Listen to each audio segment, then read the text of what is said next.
that you can see me after this. But see, now when I'm recording it, you can't see me anymore. What they just see is my computer screen. They can hear me, but they can't see.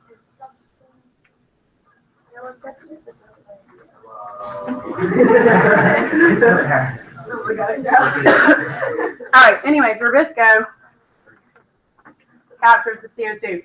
Y'all should know what this is right now. I already talked about it. Hemoglobin. Don't forget that. We're going to come back to this over and over and over again. These are growth hormones, and over here, this is collagen. Growth hormones function as, so this is a carrier molecule. This is an enzyme.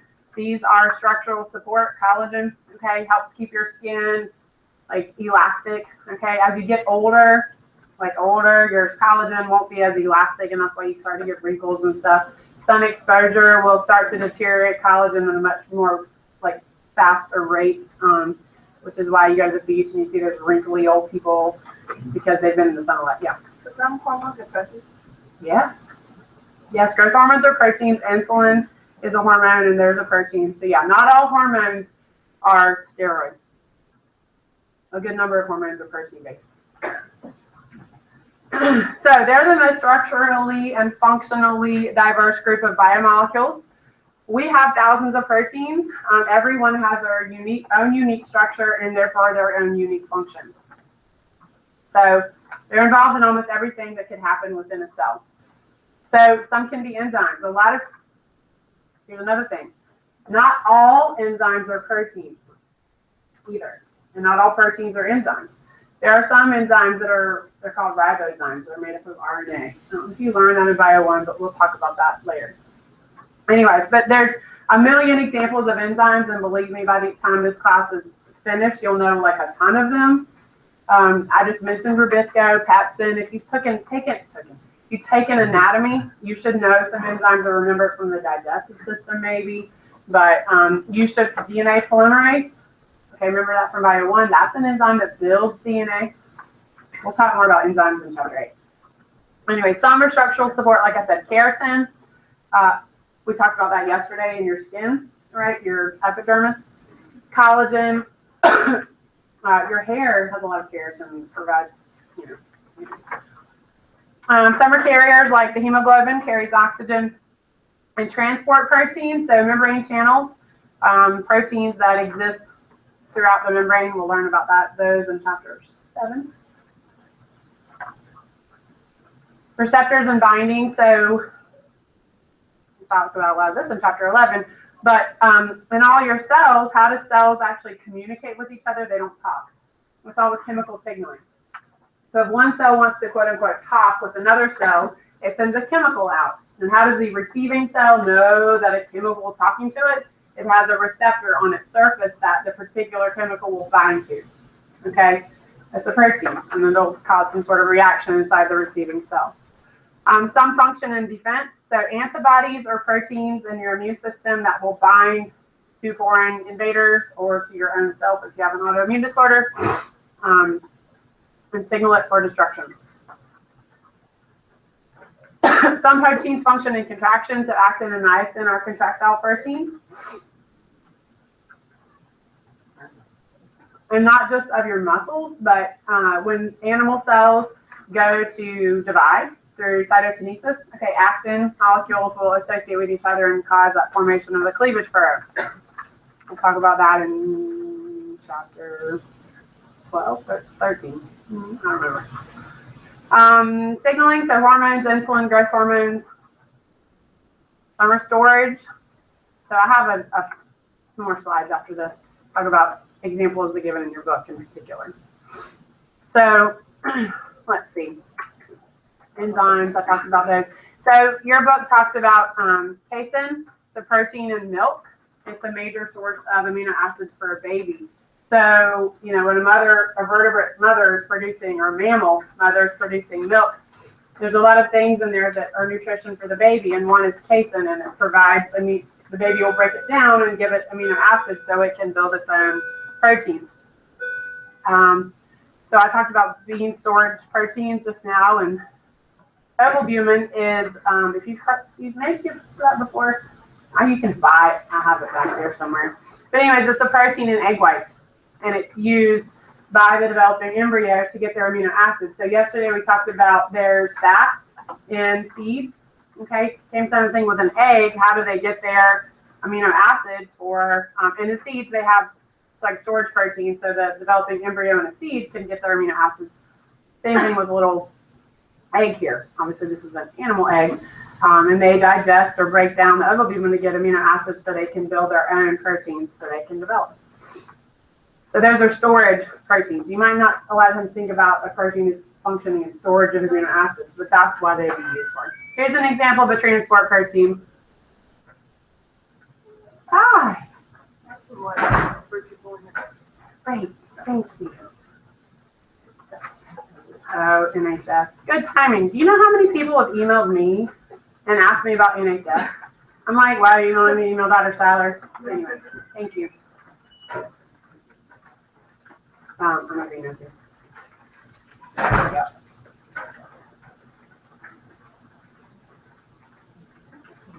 I'll hand it out in a little bit. Okay.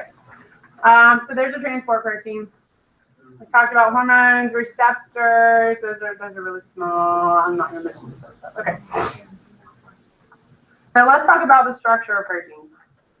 The monomers of proteins are called amino acids. We've already talked about that a little bit. Actually, I'm going to stop. I need to talk about some vocabulary real fast. Stuff I'm going to be using that you might be like, what? Okay. Some vocabulary that people, biologists, scientists use when they're talking about proteins. They have super complicated shapes, and look at them. So when we talk about protein structure, a lot of times scientists talk about their conformation. Have you heard that before? Okay.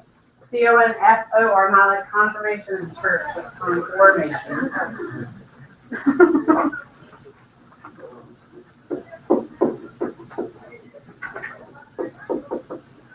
When we talk about protein conformation, it's a 3D, it's overall 3D structure. Okay, that's what I'm talking about. And also we talk about the globular shape of proteins because they're these huge, like, nebulous looking molecules. A lot of times scientists also talk about it. They're globular. They just use that word globular. This is what they use. So, some terminology I might be using. Like I said, they're super diverse. They can have a million different structures, a million different conformations. And it has to do with the fact that they're made up. Well, we'll talk about their structures. So they're made up of amino acids. There are 20 kinds of amino acids. There's a chart in your book that you've asked me the other day. Do I have to memorize these? And thank God no. Right here on page 77, it's a chart of all the amino acids. Remember, the way they differ is their R groups, right? They're all the same except for their R groups. And in your book, it's got cool color-coded R groups in terms of their characteristics, nonpolar, polar, positively, negatively charged, okay? You don't need to memorize these. When you go to college and you take biochemistry, you'll have to memorize all 20 of these. Not right now, okay? You just need to understand that their R groups do have different chemical properties, and therefore they will cause different things to happen in the how proteins fold, which we'll talk about later. Anyways, there they are. I have some of these memorized because I took biochemistry, and at one time I did know all of them, and I just, some like glycine just has an H. Like it's really easy to memorize that one. Anyway, but you don't need to know all this. Just FYI.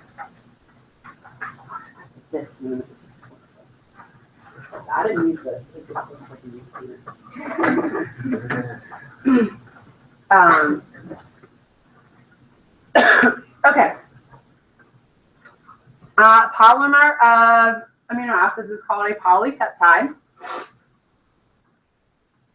The bonds that hold together the amino acids are called peptide bonds. I'm going to have that on here right now.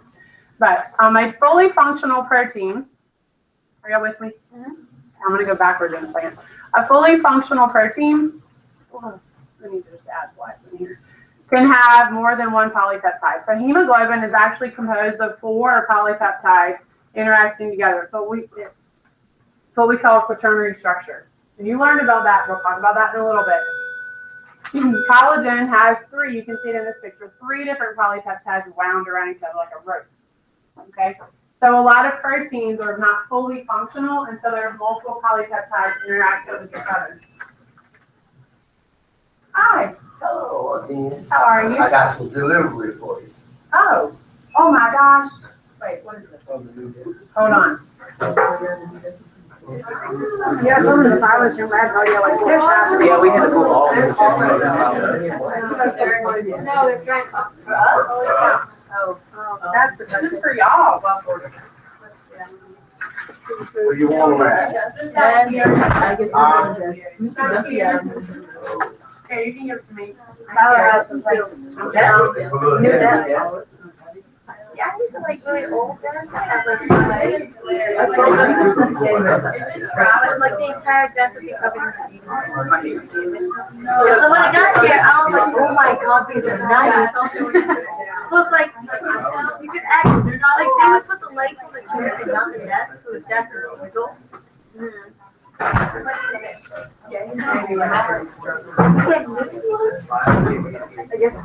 I guess so.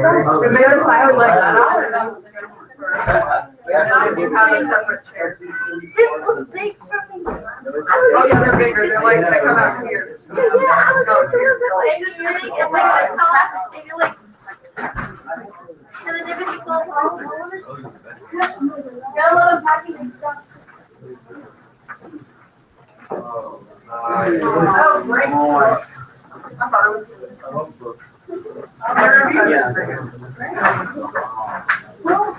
By the way, why is nobody graffiti here? I'm so The confused. problem is, What the heck? we didn't cover 44 seconds. I was Where like, after that, just No, like, like, in the school, cause like I barely, you would get written up for like, you like to go to graffiti rant? See, if you went to any of that, it was fun, yeah, and you looked up and then you covered with, people would grab toilet gloves and water and throw it out like, and then you know, it's worried that I'm working on like, just sit to the wall. Yeah, probably, but like at the same time, it's like, he's gone. Y'all need to chill. Chill. No, yeah, but I'm used to like, F you.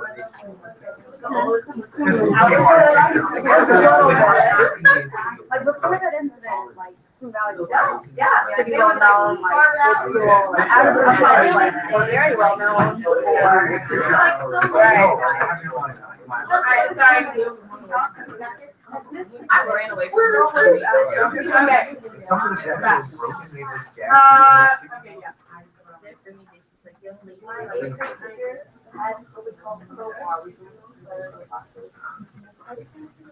Okay, like I said, they're really big and complex. They have complicated 3D shapes, they're conformations. So, amino acids, we already know about them. They have a central carbon, which is this right here. Okay, yes, that's also called the alpha carbon, I think your book talks about. It has an amino group on one side over here, which can act like a base. It has a carboxyl group over here, which can act like an acid. Has a hydrogen coming off of the central carbon, and then it has an R group. The R group stands for a variable group, which is how they're all different. So there are 20 different things in that R group. It isn't necessarily just one atom. It could be an entire group of atoms. A side chain is what we call it. Those side chains are what give the amino acids different chemical properties. Because they can be polar, they can be nonpolar, they can be positively charged or negatively charged.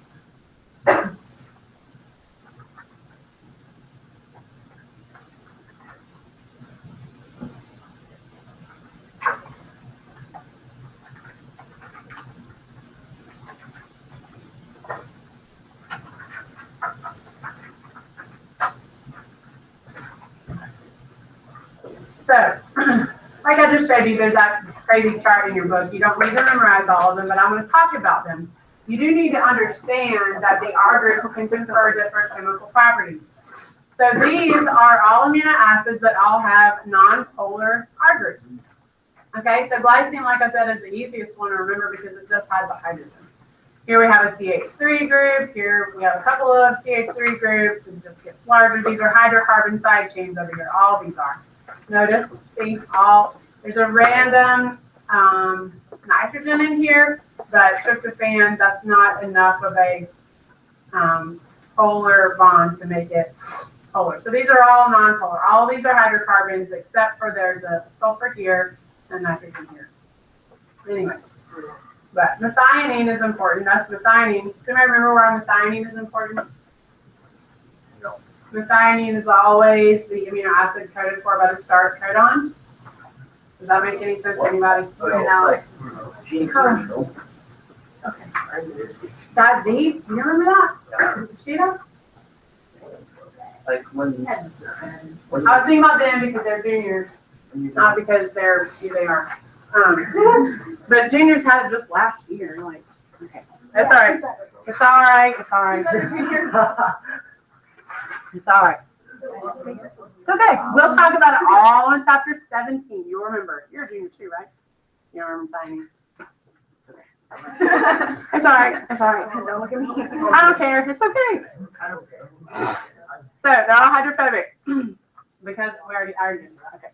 These right here, they're polar because they have lots of oxygens or like an amine group there. Notice, okay. So they all are. Here's a sulfhydryl group here, okay. And this one is actually going to be a polar covalent bond. This one is the one that's going to form disulfide bridges in the tertiary structure.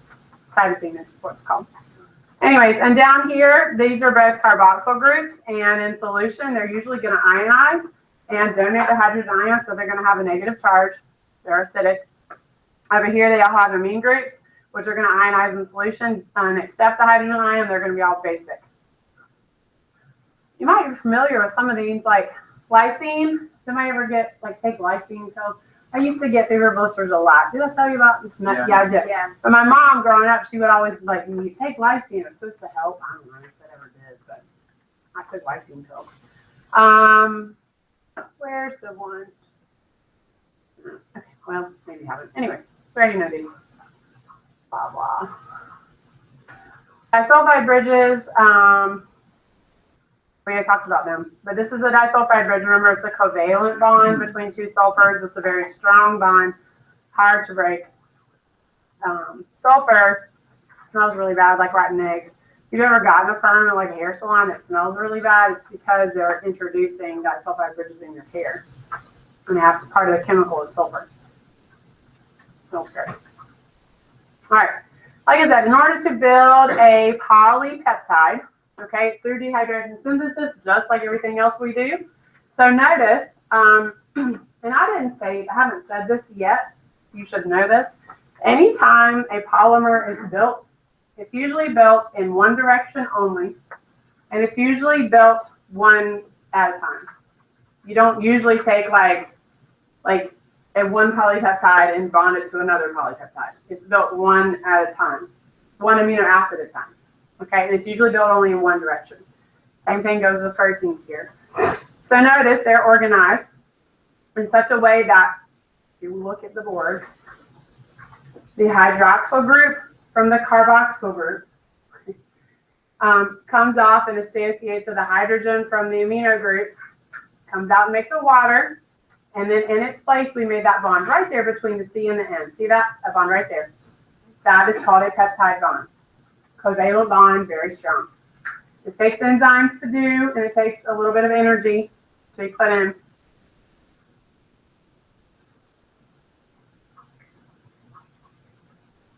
So that carbon-nitrogen bond is the one that's made. It's called a peptide bond.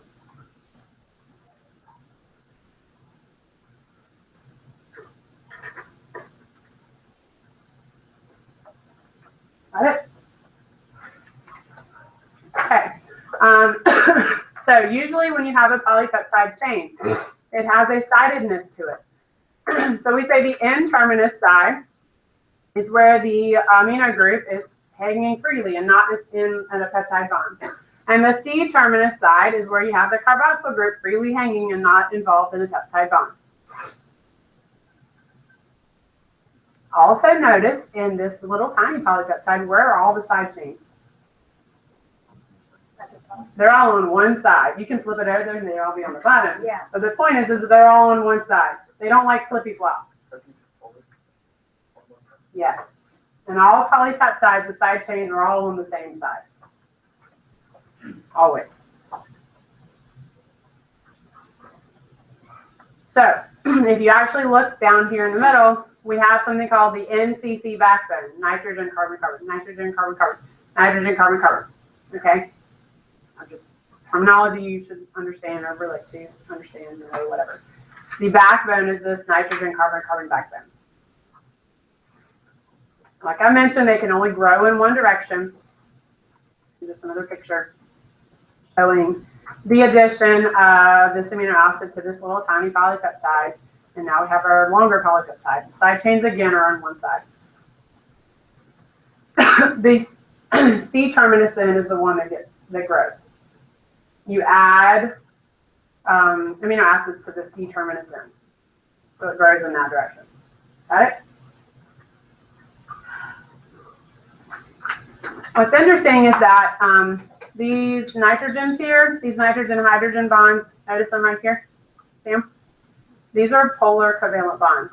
So this little hydrogen right here is going to be partially positively charged. Okay?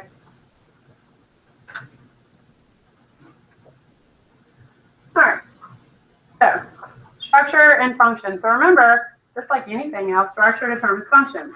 So the protein three-dimensional structure is highly important. What if it folds the wrong way? It doesn't have the same structure, and usually it doesn't have a different function. It just doesn't function, right? Okay, so it just won't do what it's supposed to do. Usually, very rarely will it have a new function. It just won't do what it's supposed to do, okay? So it's really important that they have the right conformation or 3D structure. Every protein has its own very unique shape. Most three-dimensional globular proteins have like lots of pockets and grooves in them. And you can kind of see that in this picture here and kind of in here. And a lot of times these pockets and grooves are where other things can bind to them, like a substrate for an enzyme or whatever. Anyways, what determines the order of amino acids? Do you remember?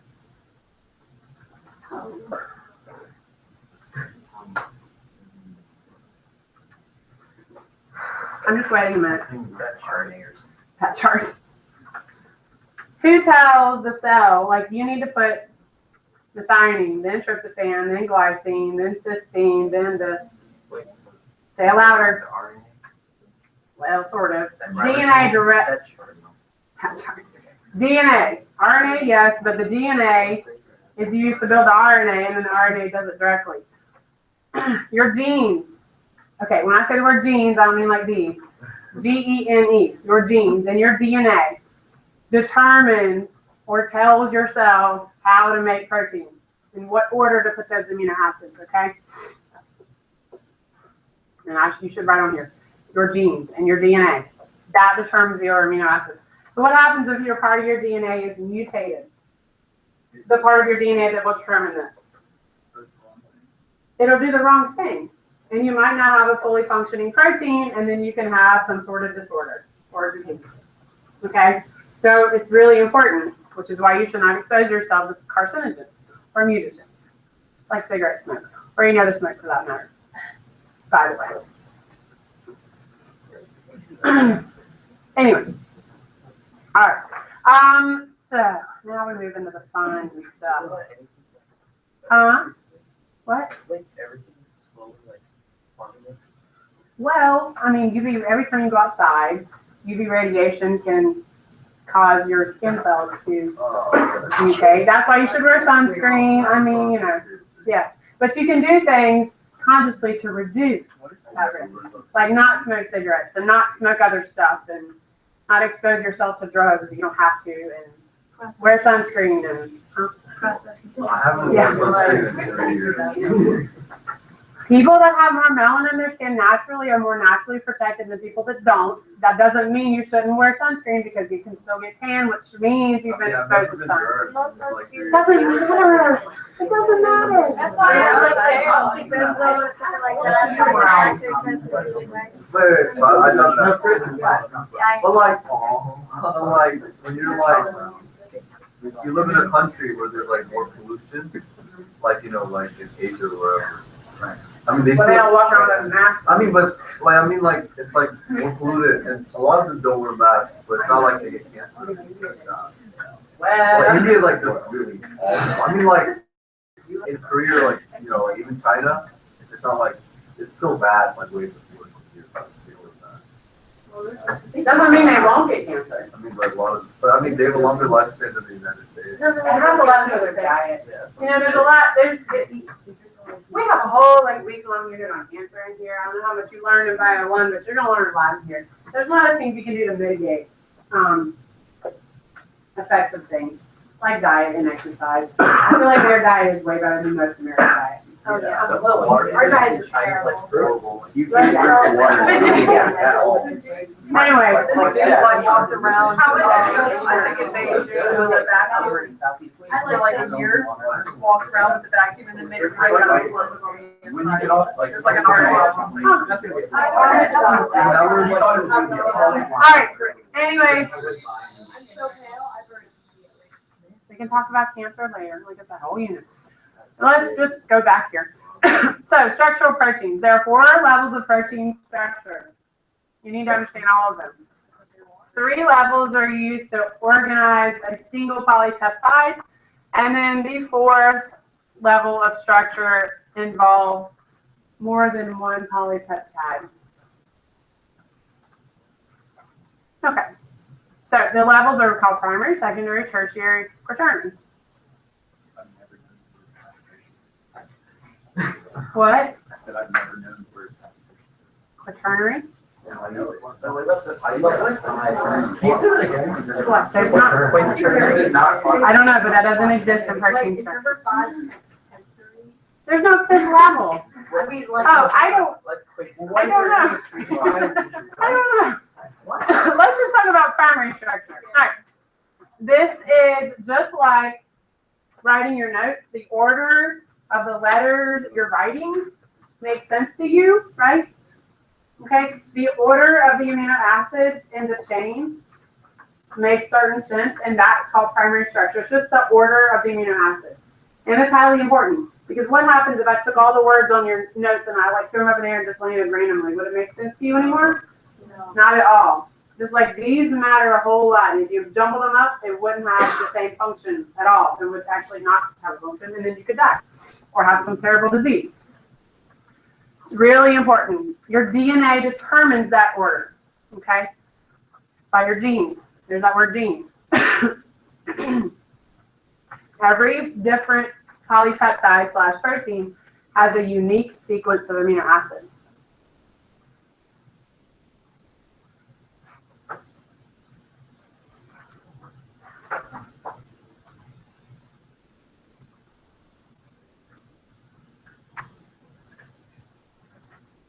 So if I tell you that lysozyme is an enzyme that is found to kill bacteria in your eye, okay? So lysozyme has 129 amino acids in it, okay? And how many different amino acids are there? 20? So how many different combinations could you have? A lot. Mathematically, what is it? Wait, 20 raised to the 129th, right? That's a huge number of different combinations.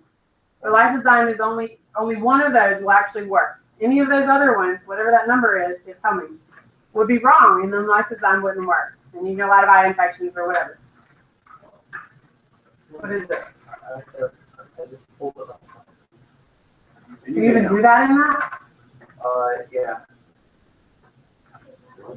Wait, It's like could that 6 times 10 to the 167 hours. Holy cow. Yeah, that's some different combinations. Just for amino acid, for a protein that's 129 long. A lot of them are way longer than that. Yeah. Could I explain why like some dogs have really deep eyes? Maybe a sign that they have like weird bacteria in their eyes? Oh, I don't. Maybe. There's a lot of things that cause that in dogs. Because we random dogs that have really bad. Mm-hmm. So different breeds are going to have more problems with their eyes than others, especially like toy breeds. Anyway, I don't know after that. Where do you work? Dr. The Northeast? Ask Dr. Yeah. She has like 9 animals now. She works with a vet that I went to high school with. I'm pretty sure that's how I did filming applications. Oh, well, good. Keep a file there, but That's good. I need to go over there and say hi to her. I did the teacher told me about you, but I feel like I'm gonna help. Well, Did you tell her my maiden name? She didn't know me as Wagner. I know. 20 years ago. Anyways, yeah, her brother Gerald, Jennifer is her name, her brother Gerald went to Duke in like something crazy engineering, but he couldn't find a job, so now he's a teacher.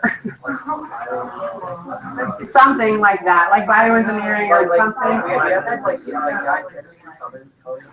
He got a full ride to Duke, full ride. How used to like become a material chemist for like a bio. And he went to Arno High School. My mom was a physics teacher. Crazy, yeah. He had like some sort of bioengineering major. I don't know what it was. But anyway, he lives up north. First dog.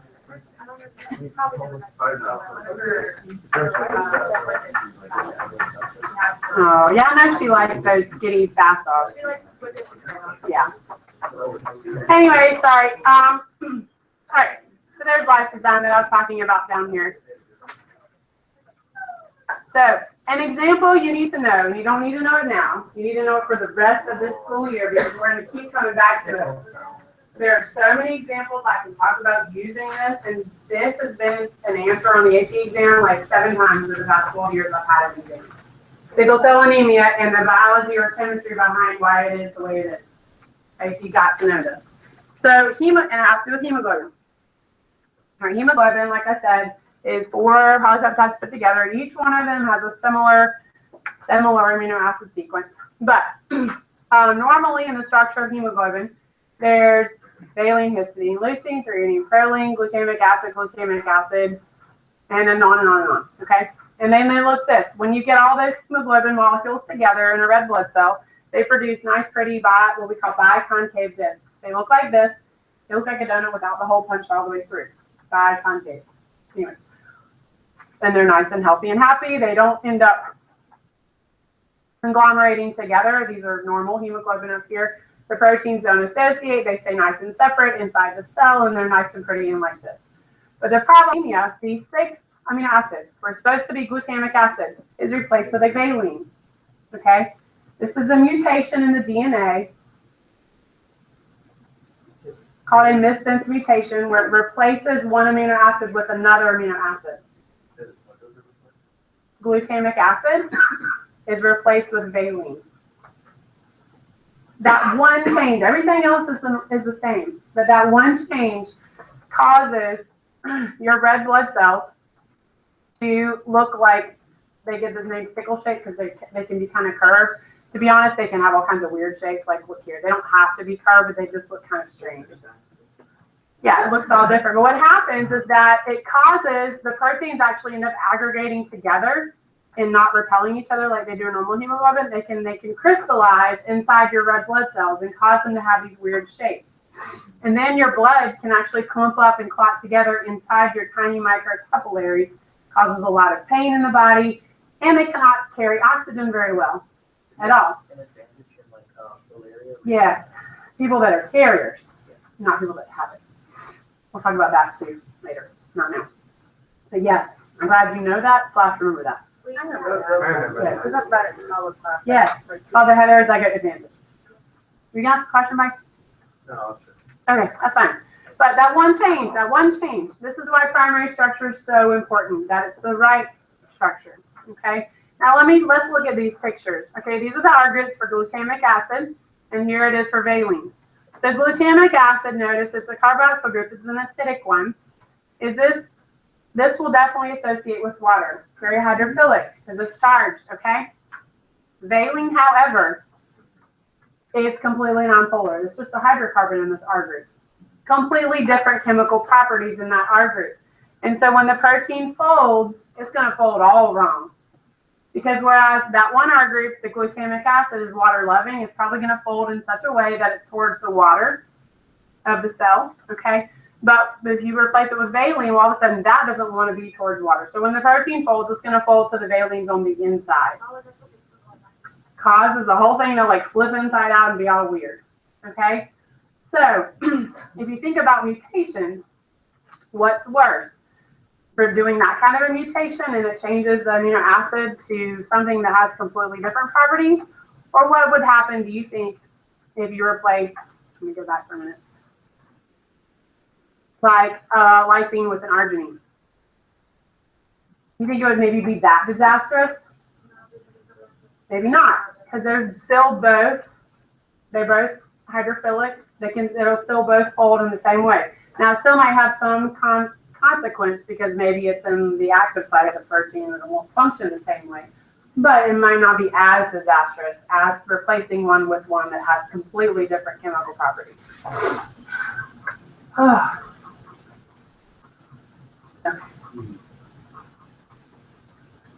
Okay. So we'll come back to talking about sickle cell anemia a whole lot. Comes back when we do chapter 17, okay? Transcription and translation. It comes back in then when we do evolution and we talk about heterozygous advantage. It just keeps coming back throughout the entire year. So know it now. Yeah. So why is it that people say that not to fly planes if you have sickle cell?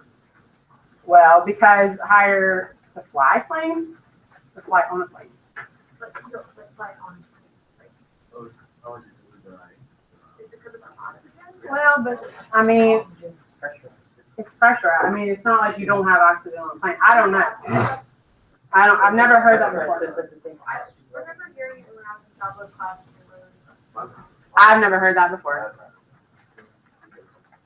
Maybe it's like. I've never heard it before. I don't know. Okay, secondary structure has to do with what we call local folding. So if you just stare at this picture, please don't write anything right now. This picture is showing, it's highlighting the NCC backbone. And in this picture here, down here, it is not showing any R groups at all. Okay? In the secondary structure, all it is hydrogen bonding between atoms of the backbone.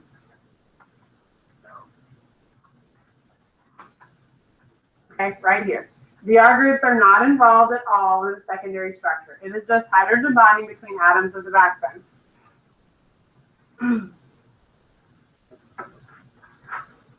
Usually, it's atoms of amino acids that are relatively close in proximity to each other.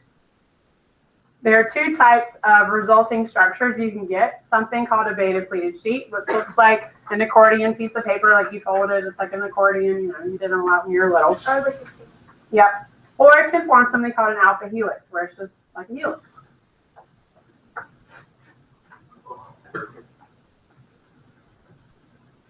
Hydrogen bonds by themselves are not very strong, right? But if you have a lot of them in a whole protein, it's a pretty strong structure. I mean, pretty strong force.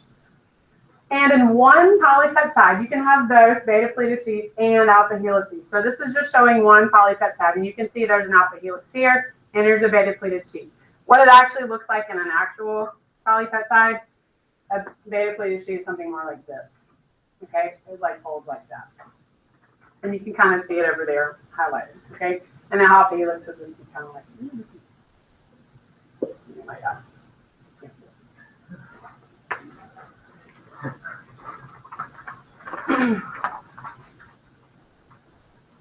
So you can see it. The hydrogen bonding just between the atoms of the backbone.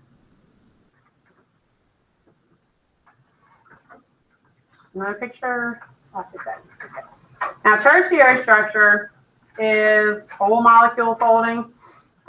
So this is where the R groups will start to interact. And tertiary structure is due directly to the interactions of the R groups. So the R groups are going to have different chemical properties, and because of that, they're going to interact. So you can have a lot of different things going on. There's a picture in your book. Oh, and I should have mentioned this already. But there's a really good, one of the things I like about your textbook is that it has really awesome pictures and explanations. So on page 80 and 81, it's an explanation of all 4 levels of protein structure. You should know everything about these 2 pages, everything. Okay. So it shows you what it looks like, it explains it all, everything. Okay. This is really, really important to know all of this.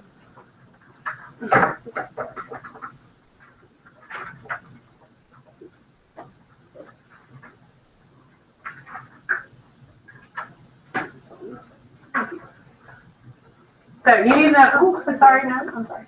You should know all of these. Okay, so the different things that can happen. One is you can have an ionic bond between the side chains that are charged. So a negatively charged one versus and a positively charged one can attract and make an ionic bond. You can have disulfide bridges. Okay, disulfide bridges of all the interactions are the strongest because it's a covalent bond. It's hard to break. Ionic bonds, they'll be strong maybe in the middle of a polypeptide if it's away from the water, but if it's in water, that really isn't going to last. There's something called a hydrophobic interaction. The polypeptides are going to fold in such a way that all of the nonpolar R groups are going to like hide away from the water. So they'll fold in such a way that they're on the inside. You can also have hydrogen bonds between the polar side chains, the ones that are not charged but polar. You can also have van der Waals interactions. Those are the fleeting ones that kind of come and go.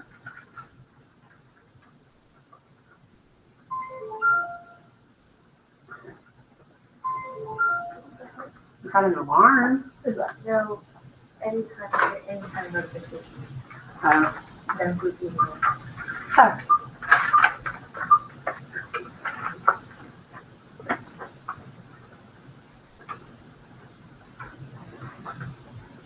Okay, so this is a picture in your book, just showing the different ones. All right, quaternary structure is just more than one polypeptide interacting together to make a fully functional protein. We talked about hemoglobin, I talked about collagen.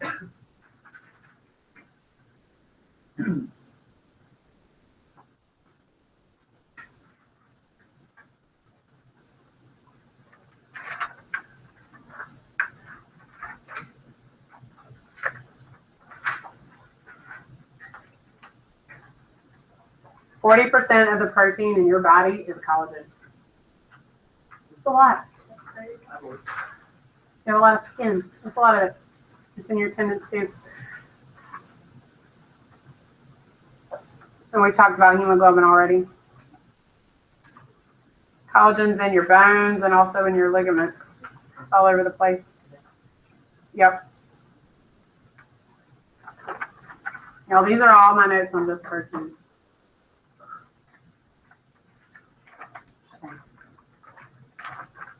Okay. Promise at the end. So, can you explain this? Yeah. Okay, one of the things, like I talked about, when you study for tests, you should look at the figures and diagrams and have PowerPoints and notes and be able to explain them. So something you should be able to do before the test is be able to look at just that picture and not read any notes and be able to explain everything about it. All the stuff I just said in that kind of detail. Sometimes that's when it helps to work with like a few study partners, because you can explain to someone and then they can be like, oh, well, what about this or whatever. And I don't know if you've ever done that before, but it can be really, really useful as long as you're not too social and chatty. So remember, primary structure is the order of amino acids, and secondary structure is just hydrogen bonding between atoms of the backbone. You can have beta pleated sheet and or alpha helices. Both of them are usually located in one polypeptide. You can see it here. Tertiary structures, when you have the R groups now interact and you'll have folding on top of folding, okay? And then quaternary structure is where you have more than one polypeptide together to make a fully functional protein. Questions? What makes What's the longest protein? I have no idea. You can look it up. I don't know. Wait, so is there, I know the primary structure is part of like, the secondary sort of molecular, but is that for the tertiary structure, is it primary as well? Like I see that it has a primary too as well, so you would I feel like it's no, it's the primary and stuff the secondary, which is stuff. yeah, it's just like the way that it has to be on Well, it is. It's the same polypeptide. Just okay. So what? Yeah. Uh-huh.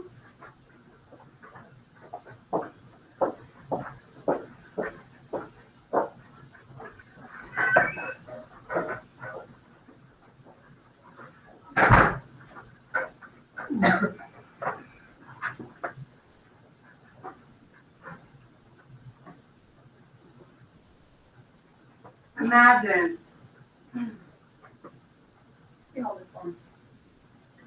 this is your primary structure, sequence of amino acids. Yes? Yeah. It's that's it, okay?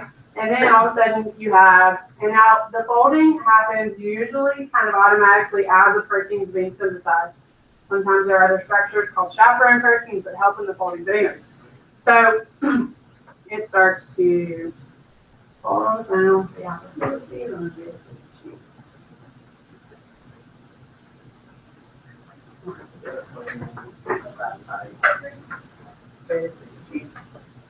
Alright, so here we have our secondary structure. Notice amino acids are still there, right? Okay? And then the R group started interacting with like, okay? The primary structure is still there. Is helpful? Did I answer your question? Yeah. Okay. I didn't really know how to answer that other than using this. Now I take another one, you think of a lot of times multiple polypeptides are held together with covalent bonds. Okay. If you have another one, they're going to covalent bond, so it's sort of a permanent situation. Okay. All right. So like I said, the folding, the primary structure kind of basically determines how the whole thing's going to fold because of those R groups. So you replace an R group with something else that doesn't have the same chemical properties, it's going to fold all differently. So of all the structures, the one that's sort of the most important is the primary structure, because that's going to determine eventually how it's going to fold. So it's like the polypeptides are held by the peptide bond. Right? Yeah, the backbone in here, these are all held together with peptide bonds, which are covalent bonds. And then the secondary structure, the peptide bonds are still there. It's just hydrogen bonding between the atoms of the backbone, the nitrogens and the hydrogens that are polar, have partial charges on them. So then how the peptides held together to make the polypeptide? What do you mean how? Covalent bond. The peptide bond is a covalent bond. Amino acids are added together one at a time. Oh, covalent bonds. Yeah, sorry. I wasn't. Yes, when you add more than one together, they're covalent bonds. Keep them together. So like I said, the folding usually happens automatically. Sometimes a protein might need a little bit of a different, we call it microenvironment. It might have a little bit different properties than like the cytoplasm in the cell. So they might end up going into one of these proteins called a chaperone protein. Your book talks about these, you need to know these. A chaperone protein, notice here's the protein or the polypeptide that needs to fold. It can go inside this little dude. A little cap comes on. It just provides a more favorable environment for the polypeptide to fold properly in. And then when it's finished, a little folded polypeptide will come out. Chaperone proteins are reused. Are those occur in nature? Chaperone proteins? Yeah, they're in our cells. Mm-hmm.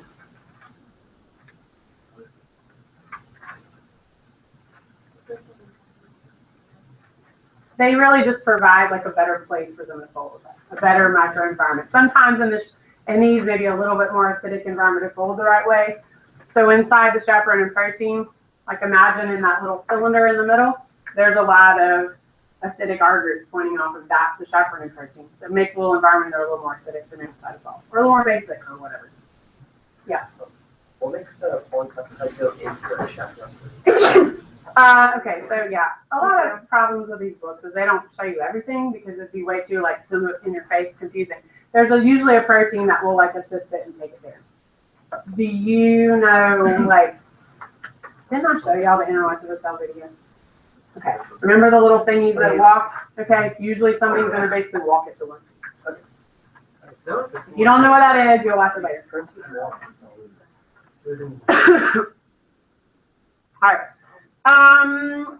Your book added this stuff, so I just added a slide.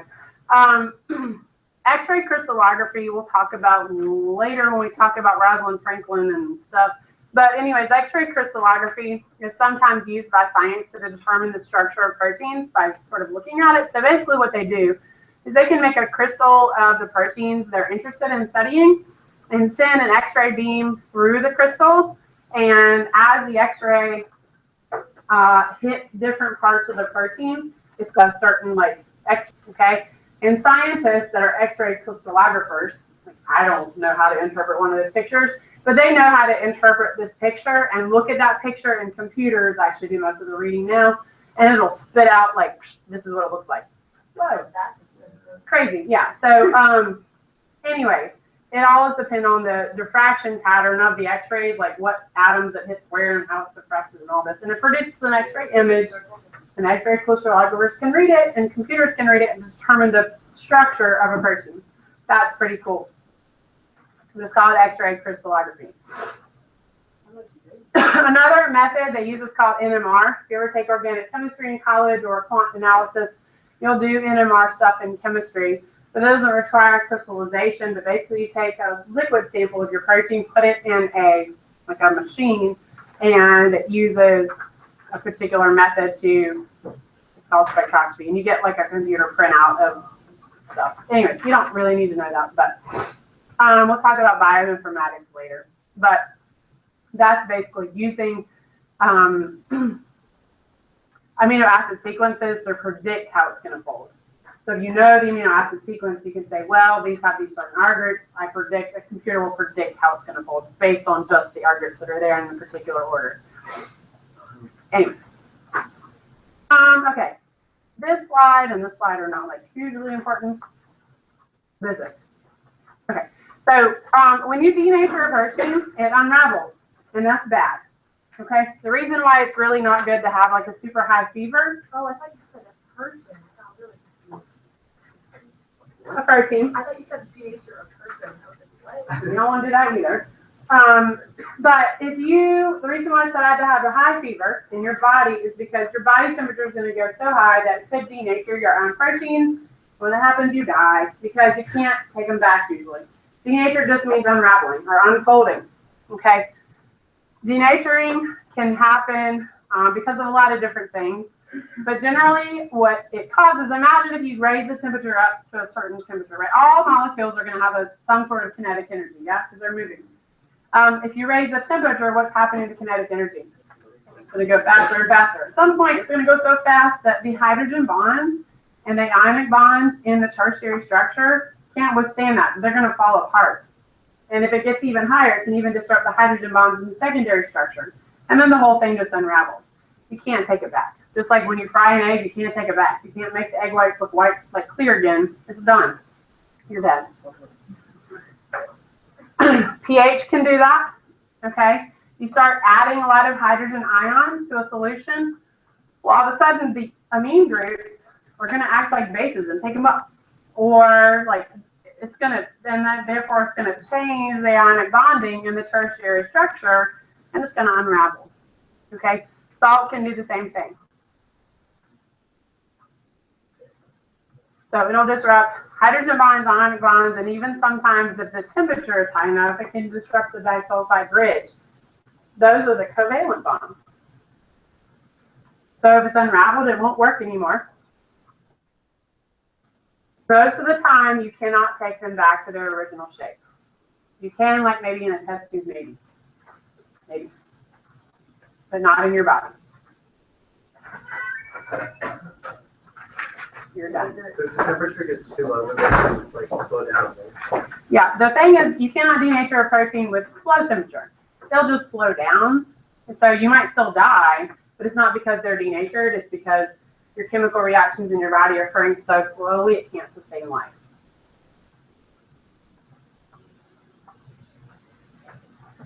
So you don't need to know that. Okay, no, not really. I have like maybe a video or two I want to show you. And then, oh, dolphin reach. All right, Monday, we're going to talk about nucleic acids, and then we're going to start chapter 8. Nucleic acids will not take me very long.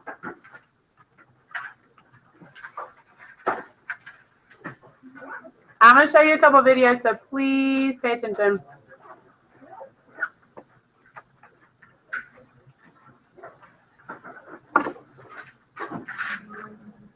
Hold on. Despite this wide range of functions, all proteins are made out of the same called. Although each amino acid arranged dictates the form of the protein into its unique time shape and its function. Amino acids are made of carbon, oxygen, nitrogen, hydrogen, and sulfur atoms. These atoms form an amino group, a carboxyl group, and a side chain attached to a central carbon atom. The side chain is the only part that varies from amino acid to amino acid and determines its properties. Hydrophobic amino acids, such as leucine and isoleucine, have carbon-rich side chains which don't interact well with water. Hydrophobic amino acids, such as serine or threonine, interact well with water. Charged amino acids like glutamic acid or arginine interact with oppositely charged amino acids or with water.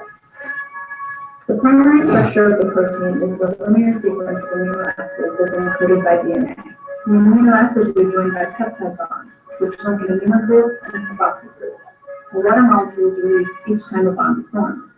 Specific amino acid sequences give proteins their distinct shapes and chemical characteristics. These protein chains often fold into two types of secondary structures stabilized by hydrogen bonds. A protein chain can fold into a rigid alpha helix, forming regular patterns of hydrogen bonds between the backbone atoms of nearby amino acids. Backbone atoms of the chain can interact side by side to form beta sheets. Many proteins fold into a compact globular shape, with hydrophobic side chains sheltered inside away from the surrounding water. The functions of many proteins rely on this folded structure. For instance, hemoglobin forms a pocket to heme, a small molecule with an iron atom in the center that binds oxygen. Two or more polypeptide chains can come together to form one functional molecule with several subunits. The four subunits of hemoglobin cooperate so that the complex can pick up more oxygen in the lungs and release it in the body.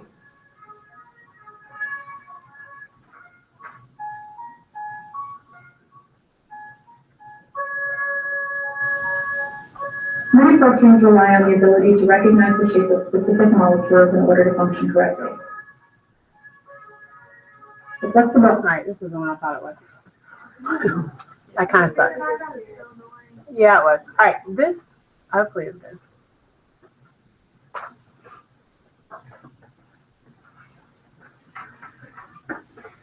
Or not. Oh, wait. Okay. Sickle cell anemia is a genetic disease that affects hemoglobin, the oxygen transport molecule in the blood. The disease gets its name from the shape of the red blood cells under certain conditions. Some red blood cells become sickle-shaped, and these elongated cells get stuck in small blood vessels so that parts of the body don't get the oxygen they need.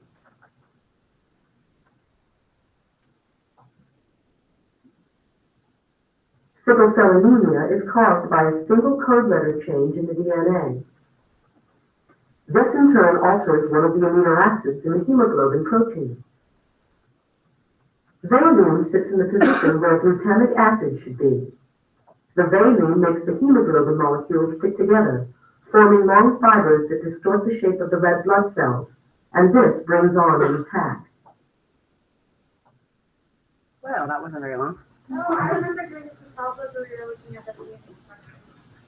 Yeah, we'll talk about it later. I'm not going to show this. It's too long.